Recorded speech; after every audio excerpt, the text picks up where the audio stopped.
hard to wait for that.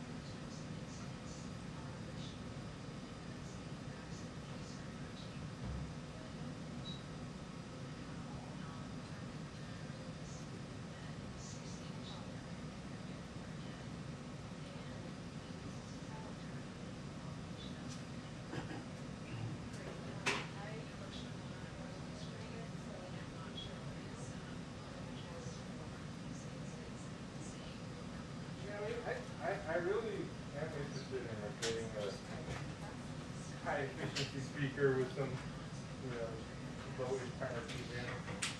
Completely the opposite of the setup I have now. It sounded wonderful, but for me. I just don't have the room. Well. Yeah, but like there's no high efficiency speakers. They're all expensive. Yeah, like an audio node or a Ford. Those are ridiculous. Well, that's what we're talking. Well, no, If I can, but I don't want them. have you listened to this? No, but I didn't realize how crazy expensive it is. Yeah. Because the blue cells I'm down at Deja Vu, he's got all that crap. That's his thing. Yeah, well, you got the money to get like whatever. Dude, if I had the room with the money, I'd go get some of those sound lab speakers, the electrostatic ones. I'd get an electrostatic setup. I'd get a tube setup. I'd have your Macintosh tube set up there already? No. I thought all that. Yeah. With the tube? No, I'm saying I have a separate one. Oh, you can power them with tubes, you just need a high power. Oh, sure, yeah. And you won't want to listen in the summer. Yeah, no, what's his name? The guy Sanders, he makes amplifiers that aren't crazy expensive. They're designed for orchestras, like 800 watts, so 4 or 5 amps. But the whole speaker setup that he had, apparently is one of the best in the world. The problem is it comes with one amp, and you need two. Come on, So I think with one amp, it's like 17 grand. So with two, you're 22 something. What's on this? Okay. That's like, I mean, that's for what it is, yeah. For being like one of the best speakers in the world, it's not bad. you want to, if you get some time to look at this blue card, BUCHARD2 speakers. Yeah, they make a wireless speaker that sounds fantastic. Have you listened to it? I have not. Everything I use, it sounds fantastic. And you can customize for your sound. You can change it with software from 3-way speaker to 2.5-way to 2-way speaker. And it works on Bluetooth? They're loading up, man. They're going for it. Maybe if you want to. Yeah. Some kind of That's when you get in trouble. that's JJ Watt. What's the name of that one? JJ Watt, I bet he plays 9. What's his problem? you're not running water. It's a one-box solution. Well, it's just one speaker or something? No, it's two. Oh, okay. It's got an amp in it. You've got 2 wires. You don't have wires, you don't have wires. You don't have to worry about paying for expensive cables. And the box, the thing it comes with has everything in it. I haven't looked at that. I think it's pretty Oh, okay, so it's like a streamer / amp / control center or everything. Yeah. Oh, okay. How much is it? So,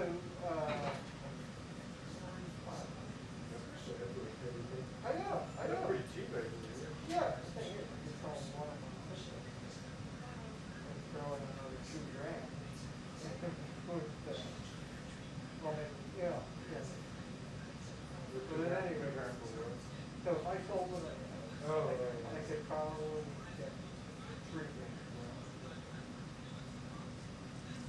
you have like a CD player, an amp, yeah, I have an old CD player.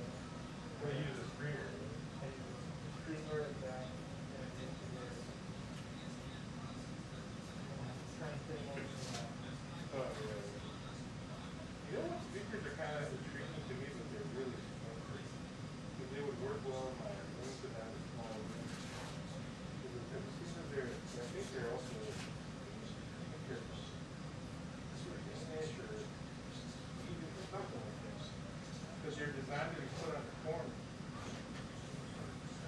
They're designed to like have two sides and one. And they both sound really good with their attached.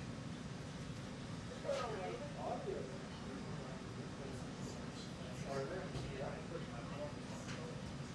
And they say you don't have to.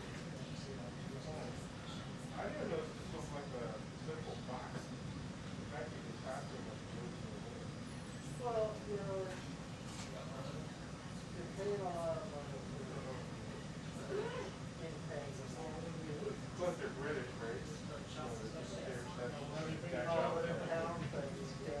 well, yeah, they're importing. Well, there is a tree I would like to drop down there. For one of those freaking gumball trees. Everything's so much more expensive. Well, yeah, towns are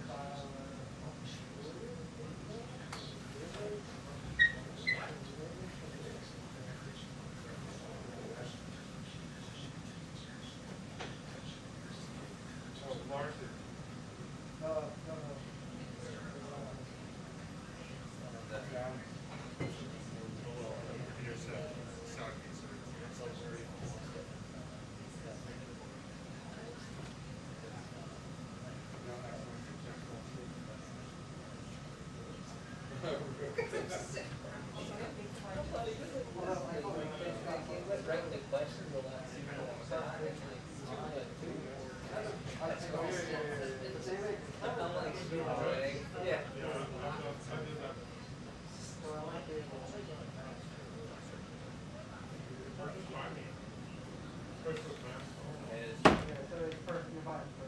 I mean, it would work well.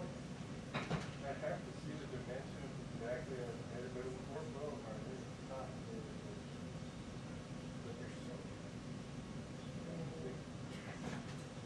Do they make a cover for that? Yeah, well,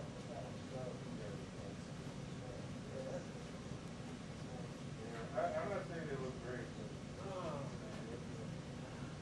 I think that one's like. So, but it can't be too. Yeah, they're not particularly. Yeah. Yeah, because, you know, now I have a tiny room, giant, like, thing to play is there. Well, that's the other final three. The nerds, but. Oh, you're single. Yeah. No married person will have to look at. Yeah, I'm lucky. I don't have a place like the only living room. Actually, Nora in my basement. She's okay with having speakers in her living room. Yeah, I mean, Well, she lets us film too. right. She likes to listen to TV. Yeah. She's fond of it. By the way, I have my DVD player set up, like I can only listen to this. Oh, yeah, well, why would you do that? What's that? The neighbors love it. DVD porn.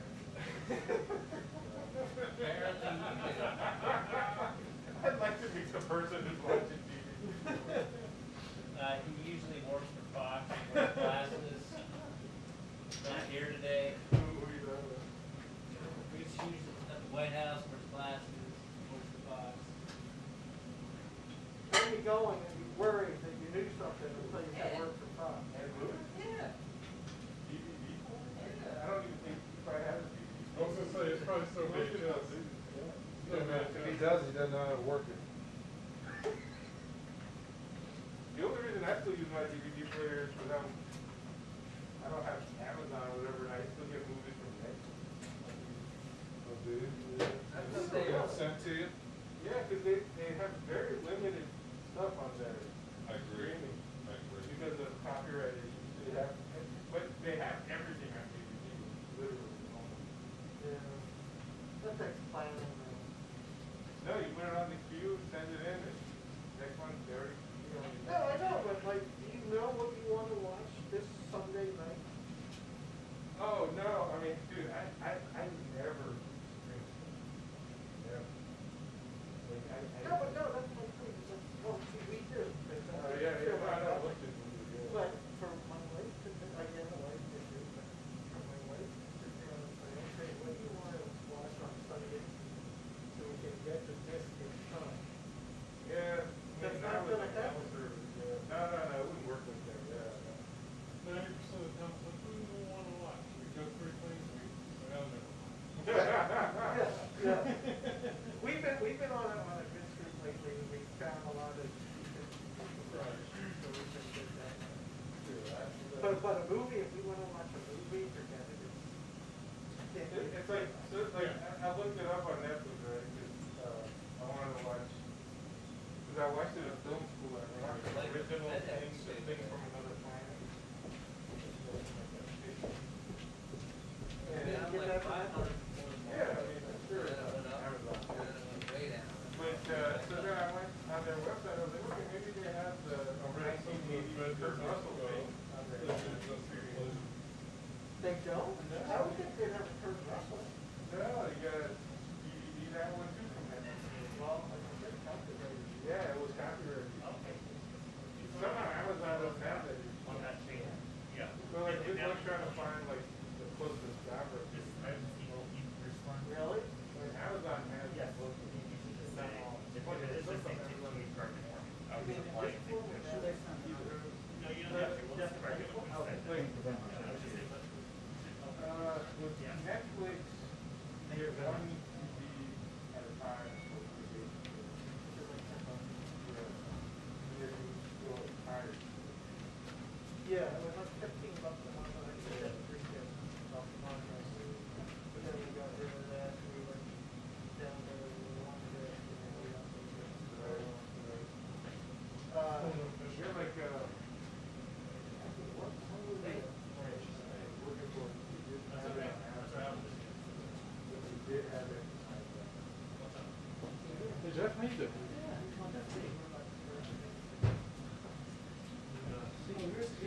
Put it in the home, right? Yeah, but it's falling down. Mine came with a can, but I'm not sure it's. Oh, mine doesn't have Put in the hole in this. Yeah. Oh, where? Come on. There was one in there. Where? Yeah. All I can tell you is it just keeps falling down and getting crushed. I don't feel like I'm doing the right thing. I'll tell you exactly. You know, if you save it, and make sure you get ready to close it. No, I got it right here. But you can do it, yeah, right? Like I said, No. You need to send that, you know, to the other people. I suppose it comes out in the wash. Send it out to the other. you don't have one.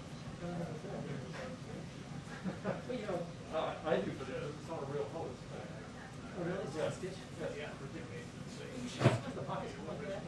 Yeah, you do. I know. It's quite a liberating moment. Yes, it is. Just rip those pocket sides and think, really When you realize, oh, I haven't found it. Yeah. He's lying. No. I'm not high in the, I'm the, You a bee? yeah. Kiss me here, must be.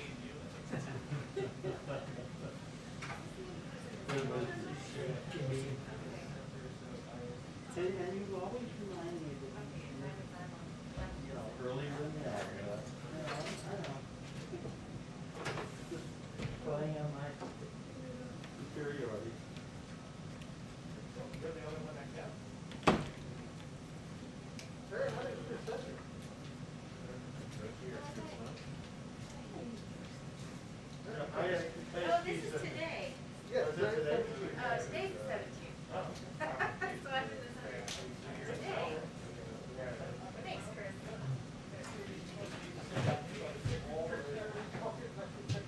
2-minute warning on the press briefing. 2-minute warning on the press briefing. Thank you.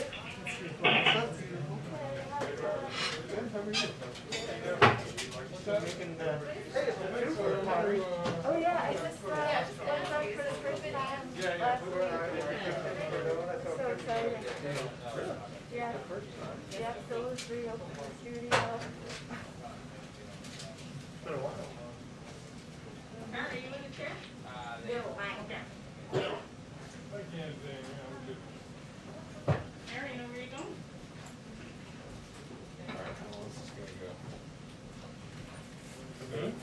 For the whole thing. You can get what you need, right? Well, this is 30 minutes. Hi. Yeah, yeah, you're ahead of, you're right ahead of you. Sorry. Sorry. Very festive. Yes, but Very festive bunch in here. Thank you. Charlene, particularly festive with her small shrub. Small shrub. yes. You have to mark it.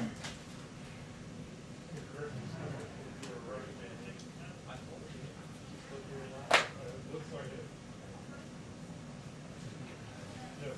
Have George send me, let's see a picture of what's going on.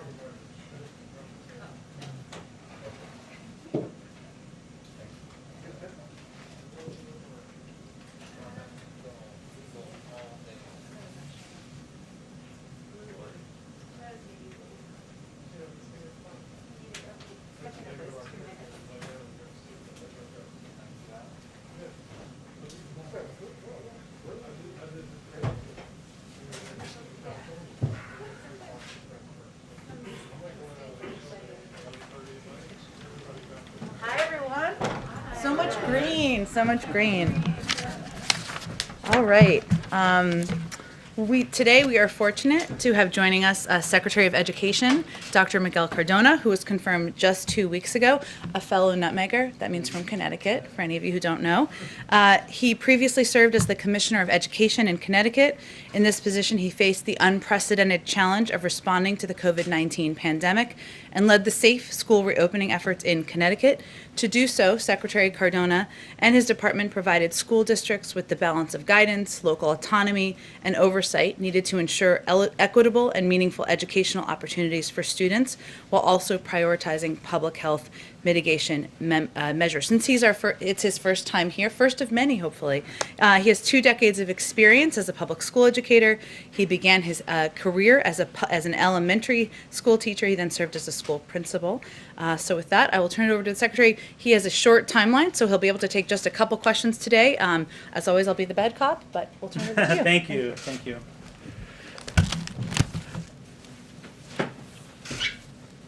Good afternoon. As Jen mentioned, I'm Miguel Cardona. We're at a critically important time in our nation's history in education, and I'm honored to serve as the Secretary of Education. My goal, my priority right now is to safely reopen as many schools as possible, as quickly as possible. And to do that, earlier today, I notified all 50 states, DC, and Puerto Rico of the amount of funds they'll be receiving from the American Rescue Plan, totaling nearly $122 billion to help them reopen safely and quickly. I'm also pleased to share that HHS is allocating an additional $10 billion for states to do screening and surveillance testing in schools to make sure we can not only open our schools, but keep them open. And then thirdly, I'm really, really excited to announce that next week we will be having our national reopening summit for schools, where we're going to hear best practices from across the country on how to do this safely and how to do it quickly. Because we know there are great examples out there. We know students learn best from students, teachers learn best from teachers, and states will learn best from states on how to safely reopen schools quickly. I'm really excited that Dr. Jill Biden will be offering opening remarks, and Dr. Rochelle Walensky will also be in attendance. So I'm excited about that. You know, as a parent and as an educator, I know the value of in-person learning, and for those of you that are parents here, you know there's no substitute for in-person learning. So I'm excited to get to work, making sure we can safely reopen our schools as quickly as possible. I'll take any questions you have. Thank you. Okay, Darlene. Thank you, Mr. Secretary. Thank you for being here. You talked about the money that you informed states that they're getting. How will you ensure that the money is actually spent for the things that schools need to reopen? It's a great question. Thank you. It's critically important that we use the funds to support our students, especially those students who have had gaps exacerbated as a result of this pandemic. We know achievement and opportunity gaps have widened, so it's critically important that that process is not only communicated with the education department, but publicly as well. We will be receiving reports from the states on how they're going to be using their money, and we also expect those reports to be public. Go ahead. Mr. Secretary, thank you for being here. Now that teachers are eligible in most every state, what do you say to those teachers and school officials who refuse to get vaccinated?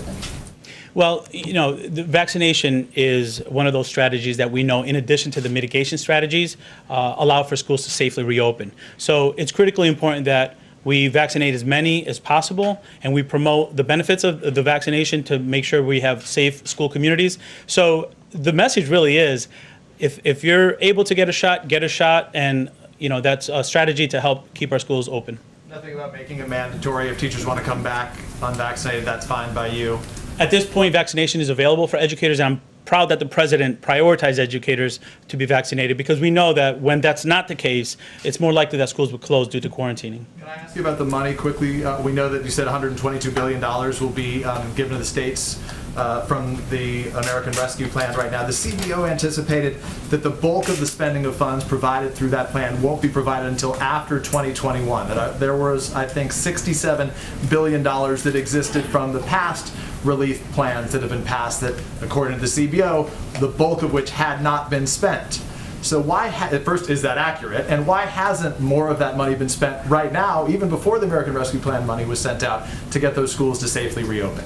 We know that the bulk of the money is also being used on human resources, and that's paid out as people perform the service or are hired and their contracts are paid out. And services also are paid when they're given. And we're in March, we still have some of the school year left. We're looking to release funds this month, and we know that schools are needing that to not only prepare for reopening now, but also to plan ahead. We know that when our students come back, they're going to need more social emotional support. We know that our schools have to be designed to meet the needs of the students after they return after a pandemic. So this is a long-term process also that they can plan for next year and the following year as well with this American Rescue Plan. You also today announced $12 billion to help ramp up testing in schools. How soon before we're actually going to see some of this surveillance? Yes, that's $10 billion from the Health and Human Services Department. So we're looking to get that soon. We know that that's a tool to help keep schools open, not only reopen, but keep them open in the near future. The goal really is this spring, we want our students back in school as quickly, as safely as possible, and that's going to assist in that process. And we're more than halfway, obviously, through March. Do you have any kind of update on the administration's effort to try and get every teacher at least one shot by the end of the month, where that stands? You know, I'm really pleased that at the state level, many states recognize the importance of vaccinating educators, not only teachers, but paraeducators, custodians, bus drivers. They're critically important parts of that school community. So we know that that's a priority in our different states, and I think it's, as I said earlier, it's part of the strategy to make sure that our schools are safely reopened, in addition to those mitigation strategies that we know, when working, we can also use to safely reopen our schools. Kristen, you're going to have to be the last one, but we'll bring him back. Well, thank you, and thank you, Mr. Thank you. Secretary. Yeah. Today, the head of the CDC said that they are looking to update guidance, reducing the social distancing recommendations from 6 feet to 3 feet. This was one of the sticking points for so many schools as they tried to reopen. Are you at all frustrated by this potential course correction? Not at all. Listen, we're in the middle of a pandemic, and I know the success we've had in Connecticut when I was Commissioner of Education was because we worked very closely with our health department, and we recognize this is a health pandemic, and we're always going to take guidance from our health experts, our sister agencies that are health experts. So I recognize it may change, and if it does, we're going to be able to adapt and work with them. We were successful because we work closely with them, and we recognize that, that partnership is what's going to lead to our schools being open as quickly as possible. Thank you. If you reduce it to 3 feet, would it make it much easier for schools to reopen, in your opinion? If it does go to 3 feet, it'll provide more opportunities potentially for students to enter our schools, which is the goal. Is there any chance that you could say something about the shootings in Atlanta? So the president has spoken out very strongly about the need to halt violence against Asian Americans. As the education secretary, do you see some role for the federal government to play in terms of spreading, message of tolerance or to work against discrimination? My condolences to the family and the communities that suffered that violence. In education, we have a lot of work to do. We have to reopen our schools, and we also have to make sure that we're preparing our students for a tomorrow that we want for our students. So thank you. Thank you, Mr. Secretary. Thank you. All right. Thank you. Okay. Thank you so much. All right, a couple of other things at the top. I wanted to make sure that you all saw the announcement this afternoon from the Treasury Department that as of today, they've dispersed approximately 90 million economic impact payments, which are of course the checks, but most of which are going through direct deposit, totaling more than $242 billion following last week's signing of the rescue plan. This is a key down payment toward the president's announcement on Monday that 100 million payments would be sent in 10 days. So we'll continue to update you as we progress. Then the Violence Against Women Act, as you all know, is being considered in Congress today. It is one of the original fasting, I should say, is one of the president's proudest accomplishments. The president applauds the House of Representatives, which will vote today to pass the Violence Against Women Reauthorization Act of 2021 with expected bipartisan support, and with important improvements to increase safety and services for all survivors. Reauthorizing VAWA is a priority for the president, and he urges the Senate to also come together in a bipartisan manner to ensure swift passage of VAWA so that he can sign it into law soon. With that, Darlene, go ahead. Thank you, Jen. First question, is there any reaction from the White House to Russia recalling its ambassador to the U.S.? They didn't give a specific reason for that move, but it comes after a number of Russia-related developments.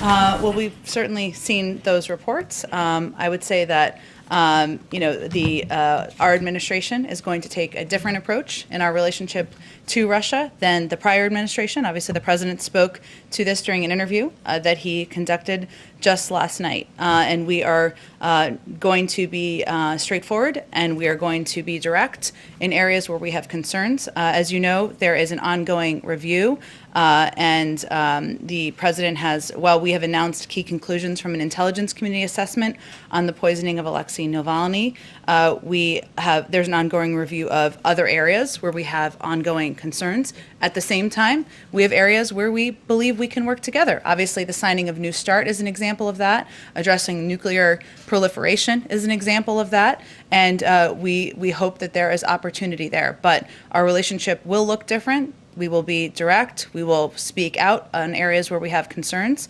And it will certainly be, and as the president said last night, certainly the Russians will be held accountable for the actions that they have taken. We'll have more on that soon. And since you mentioned the interview last night, the president was asked whether the vice president is the last person in the room with him before decisions, and he responded that most of the time, yes, as a practical matter, yeah, she is. Then he went on to say, for the full context of the interview, that she's traveling around the country, and referenced the fact that she yesterday was in Denver, Colorado, the day before was in Las Vegas, Nevada, that she has been out there working her heart out, communicating with the American people. So obviously when she's on the road, she's not the person always last in the room by practicality, but otherwise she certainly is. Thanks. Go ahead. A question about the situation on the border. It's now been 3 weeks since I think in this room you were first asked about getting us some press access. Why have we still not seen any images inside these facilities? We remain committed to doing that, and I think these facilities are overseen. HHS, of course, oversees the shelters. The DHS oversees the Border Patrol facilities, and we want to work with them to ensure we can do it, respecting the privacy and obviously the health protocols required by COVID. But But even given COVID protocols and obviously privacy concerns, you know, even you all haven't released any images that you obviously could redact if you wanted to. Again, we remain committed to sharing with all of you data on the number of kids crossing the border, the steps we're taking, the work we're doing to open up facilities, our own bar we're setting for ourselves, and improving and expediting the timeline and the treatment of these children. And we remain committed to transparency. I don't have an update for you on the timeline for access, but it's certainly something we support. On this, you know, we're hearing from border agents that they're frustrated that they can't show us what's actually happening along the border. They can't do ride-alongs. They can't answer questions about what's happening inside. It certainly seems like there's an element of secrecy here. Why? I certainly wouldn't characterize it that way. I know there's Border Patrol agents quoted in a lot of your stories, and you speak to frequently, and that's something we support. It's obviously there's a long tradition of coordinating with Department of Homeland Security, but if our policy is keeping people quiet, we are not successful, and it is not our policy to prevent people from talking. And just on one other topic, I'm wondering if you can explain a little bit the IRS's decision to delay the tax filing deadline by a month. What's the hope of the impact of this? Sure, I know we've seen some of those reports. I don't believe it's been confirmed or finalized quite yet. So I will let the IRS make their final decisions, and then if that is what moves forward, we're happy to speak to it. Go ahead. Thank you, Jen. I just kind of want to pick up on Sure. Mary's questioning over there. Is the White House or DHS instructing border agents to refuse ride-along requests from reporters? Because that's what a lot of our folks on the ground are hearing. Again, I think we've seen, watching a number of the reports you all do, a number of Border Patrol officials who are quoted in them, who appear in them, and certainly from the White House, we support that. It's coordinated through the Department of Homeland Security, and I'd point you to them for any additional questions about the logistics of press access. But our reporters used to be able to get ride-alongs during the Trump administration, and you all came in and promised to be the most truthful and transparent administration, and you all, oversee the Department of Homeland Security. So if you all wanted to grant access to the press, couldn't you just tell DHS to do it? Again, we fully support transparency, and I would encourage you to talk to the Department of Homeland Security about any requests you have for press access or what you're looking to accomplish at the border. Okay. Go ahead. Question. And one of the biggest criticisms of the Trump administration's Remain in Mexico policy was that it overwhelmed all these border towns in Mexico and created pretty dangerous living conditions for these migrants. And so now you have the exact same thing happening. Even though you all have rescinded that policy, these border towns are overwhelmed, and the president is saying, do not come. So how is the situation on the ground in Mexico any different? Well, the situation on the ground is certainly challenging, in part because we inherited a dismantled system that wasn't prepared for processing asylum requests, that had left in place the Remain in Mexico program, where people were in a camp that was did not have the conditions that we felt. But there are new camps popping up. Well, I think what I'm conveying to you is that we are less than 60 days, about 60 days in. We are working to repair what has been an unprepared and dismantled system. It's going to take some time. Our policy is that we're obviously going to continue to make sure we're working through our laws, and the border is not open. But we also, as you know, have changed our policy to approach it in a more humane way and keep kids safe. And that requires putting in place more effective and efficient processing at the border. It's going to take some time. We're working through it. Every day we have new steps and new improvements we're taking to make the system more efficient and effective. So is there a limit or a cap to the number of unaccompanied minors that are going to be allowed into the U.S.?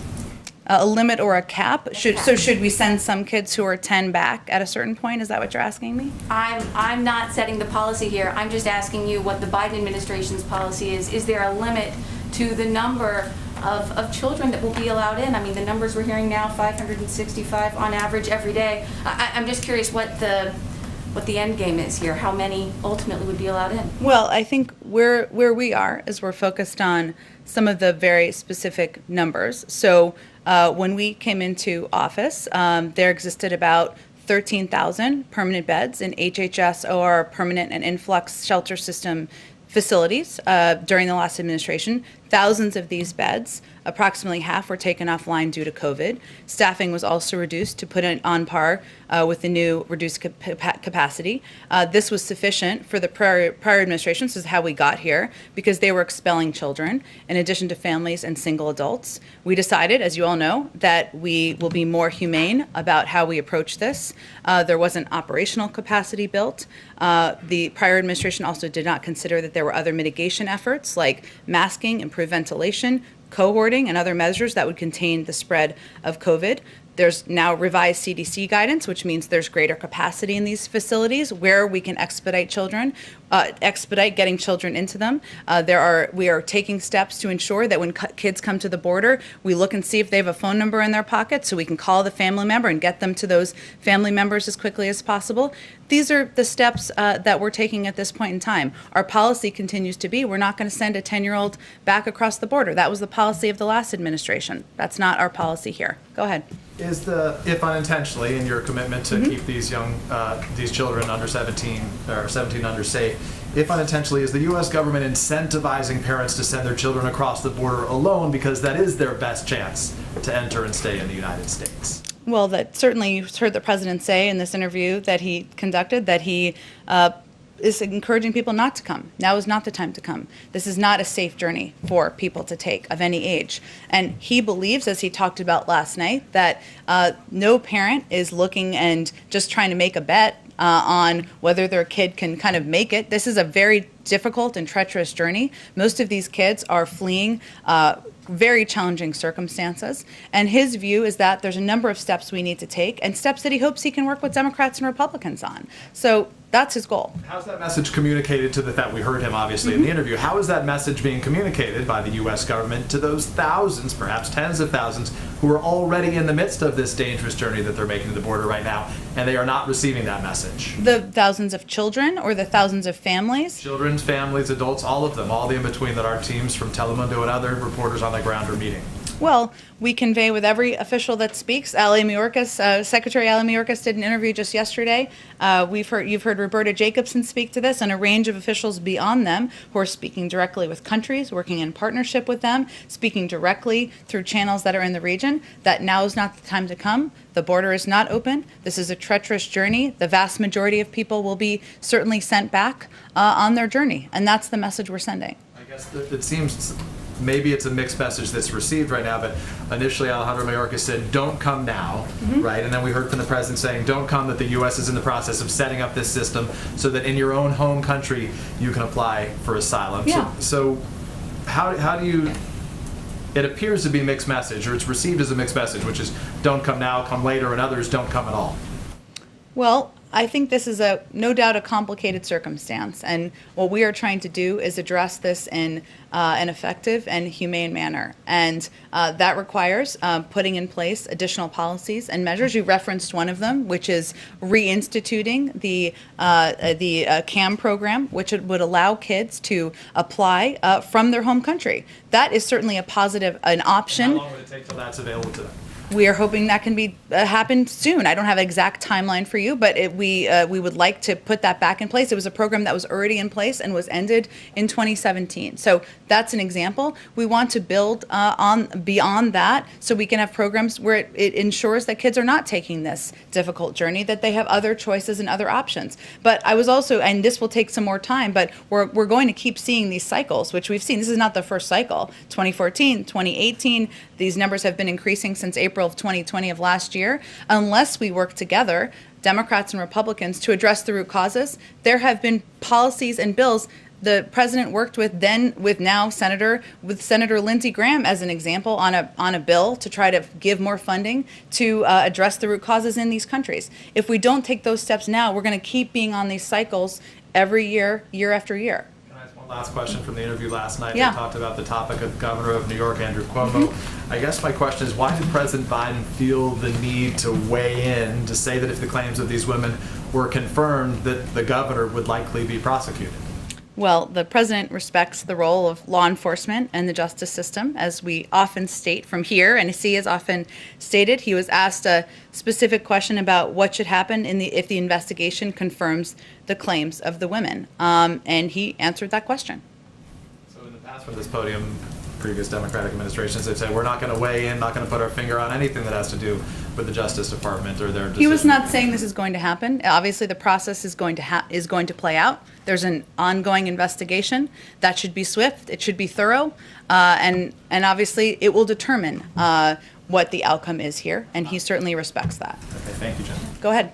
Just want a couple of questions. So on the Atlanta shootings, do you see some need for the White House and the administration to create perhaps a point person to address anti-Asian violence, even though the shooting hasn't necessarily been linked?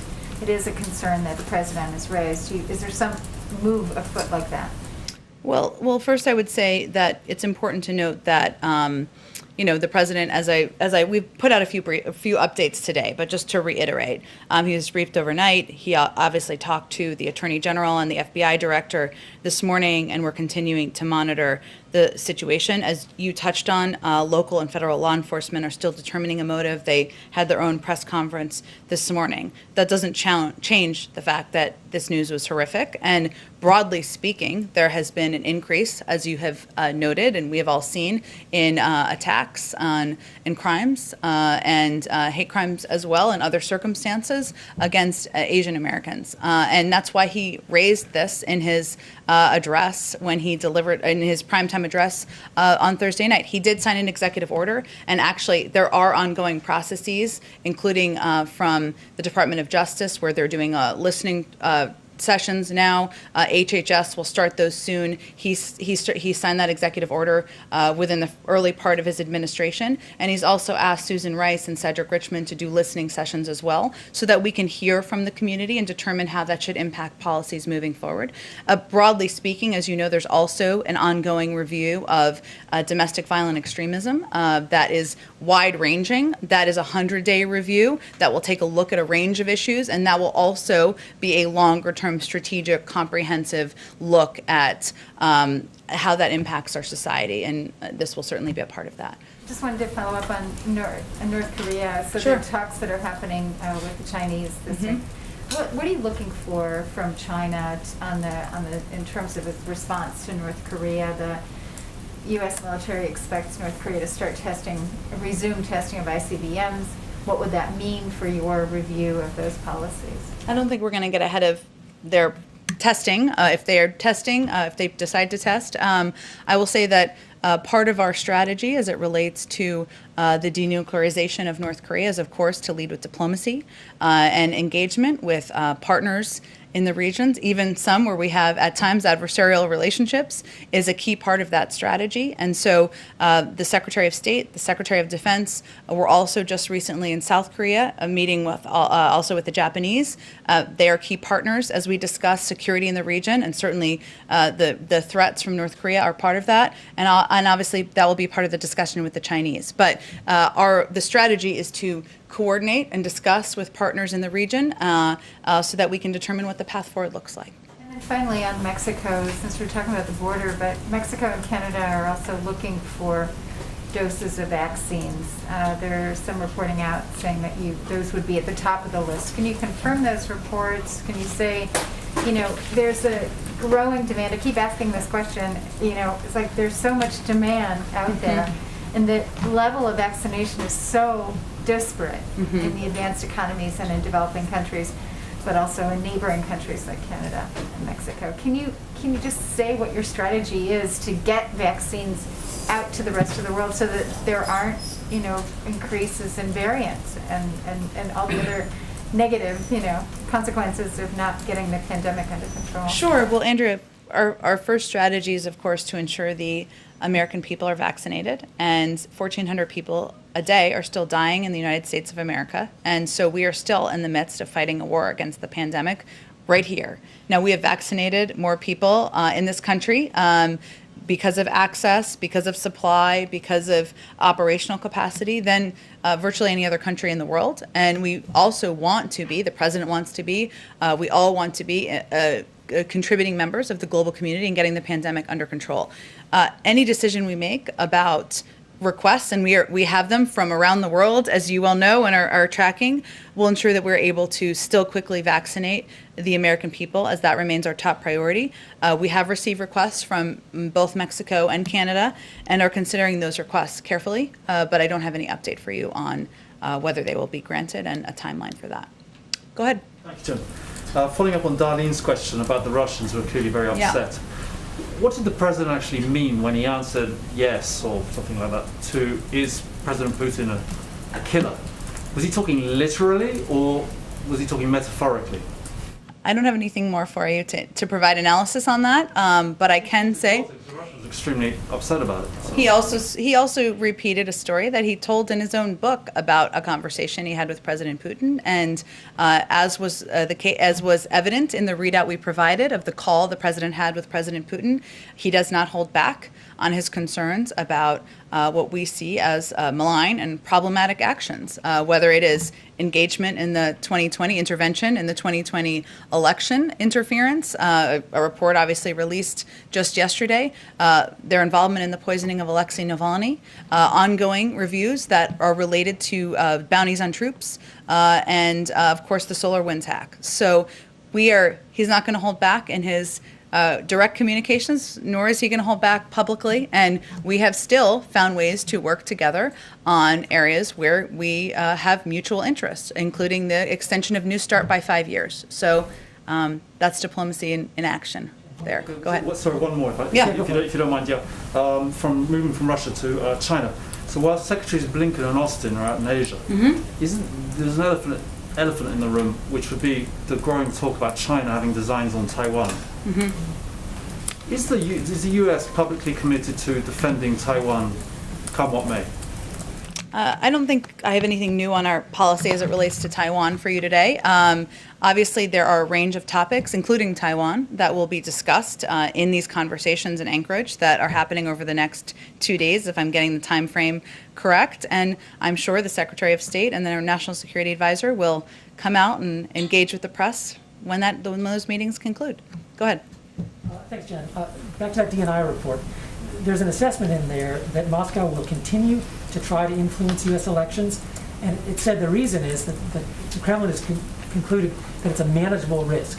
And so I'm wondering, I anticipate that you're cooking up some sanctions down the road, and we've got a review and whatnot, and we've heard some sharp language from the president, but it seems like Moscow has concluded that they can handle that, and so how will you keep them from interfering in the third consecutive presidential election?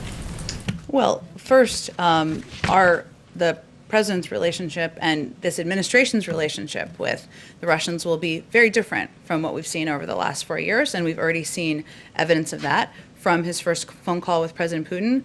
President Biden has been clear that the United States will also respond to a number of destabilizing Russian actions. And as you know, and as we've already talked about, we have requested new or declassified intelligence community assessments in 4 such areas and plan to respond to each of them in the coming weeks. Those are ongoing. I would say that the Russians have intervened or attempted to intervene in elections for many years. I mean, long before 2016. We certainly are very eyes wide open about that and fully aware of that. But they're going to pay a price, as the president conveyed last night. We are not going to look the other way, as we saw a bit over the last 4 years, and we will continue to press them on their actions. And there's some language in that report. It said proxies for President Putin have undergone a disinformation or underwent a disinformation campaign, in particular alleging or pushing out disinformation of corruption of President Biden, and also the report specifically mentions his son. So what is his reaction to Putin and his proxies going after him personally? That was not our first awareness of that. I think we all saw that play out in public. So the president felt it was important to release the unclassified version of this report, which, as you know, the assessment was done under the last administration. It is evidence of the hard work of the men and women in the civil service who keep government functioning, but it's important for people in this country, members of Congress, other countries to understand what their actions are. And if we want our adversaries like Russia are attempting to divide us. And one of our strategies is to transparently expose their tactics so that the world is aware of them. So that's why we released this report. Go ahead. On the president's interview, he said on taxes that anybody making more than $400,000 will see a small to a significant tax increase. To clarify, did he mean individuals or households? Because it wasn't very clear. And Secretary Yellen, I think, has referred to households before. Families. Yep. Okay, not individuals. Good. Oh, And then one go other ahead. thing on schools that I didn't get to ask the secretary, but I know the White House is committed to trying to open schools 5 days a week. How many hours a day would that include? Are you pushing for full school days, 5 days a week? Yep. Go ahead. Oh, go ahead. Go ahead. I'm very drawn to the green. I'm sorry. Go ahead. And the red and the green. Go ahead. The president said in the Oval Office he didn't, I'm going back to Atlanta, and then I want to ask you another question on the border, but the president said in the Oval Office he didn't want to make a connection on the motivation of the shooter in Atlanta. But to broaden it out, why does the president think attacks on Asian Americans are increasing in this country? Why does he think that's happening? Well, he wanted to be very clear because there's an ongoing FBI investigation, right? And he didn't want to attribute motive. There are law enforcement authorities who do that, and it's important to note when the investigation is concluded or not. So that was a bar he was working to respect there. I think there's no question that some of the damaging rhetoric that we saw during the prior administration, blaming, calling COVID, the Wuhan virus or other things, led to, perceptions of the Asian American community that are inaccurate, unfair, have raised, threatening, has elevated threats against Asian Americans, and we're seeing that around the country. That's why even before the horrific events of last night, he felt it was important to raise this issue, elevate it during his first primetime address, why he signed the executive order earlier in his presidency, and he will continue to look for ways to elevate and talk about this issue moving forward. The president said yesterday he does not have plans to visit the border. Why not? Because his focus is on action and taking actions and moving forward policies to ensure we are expediting the processing at the border, that we are opening more facilities, that we are putting in place policies that will move kids more quickly through the Border Patrol facilities, more quickly into safe and secure homes, and that's where his focus is. He doesn't want to get a first-hand look down there himself and talk to officials there. How is he getting updates? He talks to plenty of officials, and he also has received a briefing with photos and directly from his team who went and visited the border and went to a range of facilities. How frequently is he getting updates on some of the numbers of people who are being taken in, and how frequently is he talking to officials that are down there who are getting that first-hand look? Well, he's getting updates. I mean, sometimes it's a part of his PDB. He gets updates regularly. I mean, several times a week. It's an issue that is front and center for him. And certainly he's asking questions in a range of meetings with senior officials about progress that's made, about systems that he thinks should be unstuck, about looking for more creative ideas to help ensure these kids are treated, put into safe places, and that the work is expedited at the border. Go ahead. Jen, there's a report out that the president personally opposes the reopening of the Homestead Detention Center in Florida. Does he have a personal view on it, or is he just deferring to HHS? HHS is in charge of looking at facilities and which ones are going to be the most appropriate and effective ones to reopen, and he certainly defers to them on decisions that are made on that front. I ask because this has been controversial, and I don't need to tell you this, Yes. facility in the past. So he doesn't have a particular position on it. It's still on the table that it could reopen? There hasn't been a decision. HHS would be the ones making a decision. I don't have anything more about the president's personal point of view about specific facilities. Just on the president's remarks on taxes last night, two things. One, when might we expect a major push on this? And two, what does small to significant mean? It depends on how much money you make. Are you a billionaire? Then you may pay more in taxes than someone making, family making $425. There's going to be a range in any tax proposal. He talked about this on the campaign trail, and he talked about it during this interview last night, in part because it's on his mind about how to ensure people are paying their fair share, and that we are looking for revenue funds to continue to build back better. But I don't have a timeline for you on when you'll hear more. It's just something that he has long had a commitment to, and I expect in the coming months, or sooner than that, you'll hear more about his next stages of his agenda, but this is certainly part of what's on his mind and what he would like to work with Congress on. Go ahead. Yeah, in the ABC interview, the president said that democracy is having a hard time functioning. Can you clarify, was he just talking there about the Senate and the filibuster, or is it a broader concern? He was asked in that frame, and asked in the frame of how to get work done, and how to move forward the agenda for the American people. And the president's an optimist. He is a person who believes that there is a lot of opportunity for Democrats and Republicans to work together, that there is a history of support for some of his major priorities, whether it's infrastructure or solving cancer, taking steps to help cure cancer, to increasing America's competitiveness. There's another bill that's being considered on that front. That there's a lot of areas where even immigration, there's a long history of Democrats and Republicans working together on that policy. So he's a believer that there is an opportunity to work together. But what he's seen is democracy having a hard time functioning. And in part, that is why were there no Republicans who supported a piece of legislation that almost 80% of the American people supported? That doesn't seem like it's democracy functioning there. And so he was answering a question that was about the filibuster, but more broadly speaking about what he's seeing. And one other thing, because we're required to have an Irish question today. Sure. In talking to the Taoiseach, did he make any commitment as far as once presidential travel resumes to a trip there? I know in his heart he would really like to go, and I'm going to go on that trip. So I'm not aware of any specific timeline for travel or anything along those lines that was made. I'm happy to check for you.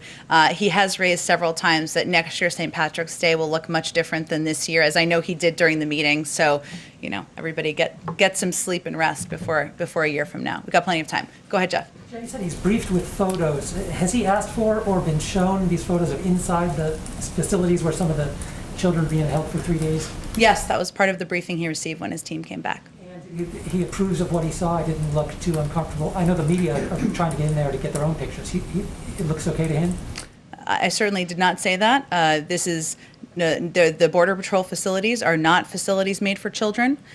He is committed to expediting the processing at the border. One of the reasons he wanted a briefing from people who have been in there is so he can see himself what it looks like. And he has redoubled, he was already committed before this, his efforts to ensure we limit it to 3 days, and that we move kids as quickly as possible into these shelter facilities where they can have access to health, to medical experts, to educational experts, to legal advice, and even beyond that, one of the practical steps that he's really pushed the team on is how many of these kids, when they come across the border, have a phone number in their pocket, and can we embed HHS and ORR in the system, in the process, so that they can call that number and see if that can be a vetted family member to get these kids connected to quickly. So he wanted all the specific details. He got that briefing, which I talked about a bit in here about a week and a half or 2 weeks ago. I can't remember the timeline.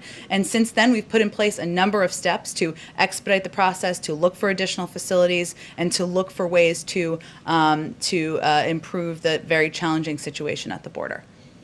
Let me just go to make sure I get to everyone. Linda, go ahead. Sure. Hi. Thanks, Jen.